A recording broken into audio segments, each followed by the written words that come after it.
My name is Bruce Gene Dixon. I am the fifth born to Clint and Lena Mae Dixon, the fifth out of 12 children. I was born in Vallejo in 1946. My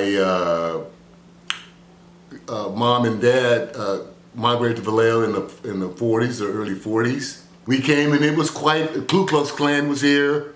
There were just all kinds of separation. In those areas were downtown areas, Georgia Street and all that stuff. At the foot of Georgia, blacks own all of that down there. Butte and all those places down there. But gentrification, the city of Vallejo condemned all that stuff down there. Moved everybody out, tore everything down just about, rebuilt it for themselves, and moved blacks out. My parents immigrated from Baton Rouge in Louisiana to California.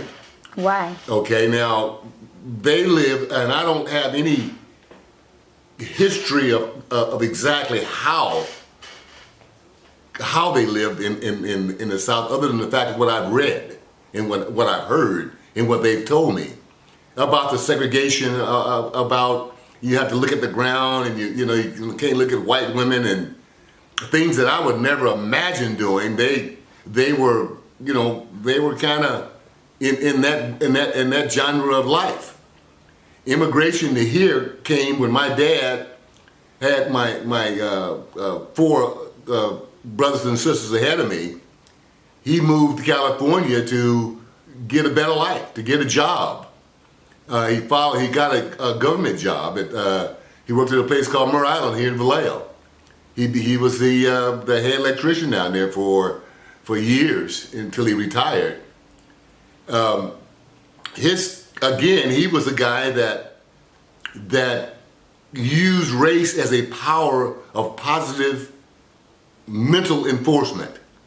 When you know somebody hate you, you have to have the courage and the dignity about yourself to get strong. And I don't mean physically strong the way you want to be a ruffian. I'm talking about strong, and mentally fit. You have to be able to compete in a testing environment. You got to be able to compete in a verbal environment. You got to be able to communicate. If you cannot communicate, coordinate, and cooperate, then you're a loser. It's simple as that. Immigration, that's part of immigration for black people from the South. Keep it in mind, at the same time that blacks were immigrating to California, so did a lot of those kind of Caucasian people, white folks. They also came to California bringing their sick ideas with them. And it was in the schools. That's why our schools are in turmoil today, because of the early 60s, when they stopped teaching the basic rudiment of education. Reading, writing, and arithmetic. Vowels, syllables, those types of things. Basic mathematics, 1 and 1 is 2. Okay, no, now we got the sight read. Now we have to do this other conglomerate they do in math now. Doesn't give you a good foundation on how that subject matter is obtained. It's more difficult to learn when you don't have the rudiment of it. So I believe that we got to get over that. We have to get over the sadness of all of that and get restarted, get regenerated, get remotivated. Motivate yourselves. You don't need me to tell you I love you. You should love yourself, so then you can love me back. And that you don't need me to tell you that you need to improve yourself. You improve yourself because you want to improve yourself, because you want a better life for your children in the future. Because as surely as I'm sitting here now, my day will come to be in a coffin, in a church, and that those that are left behind will be mourning my demise. But I've got somebody behind me, okay? You want somebody behind you. You want somebody that can tell your story. So I would say this: keep looking forward to yes. Find a reason to always say yes before you say no.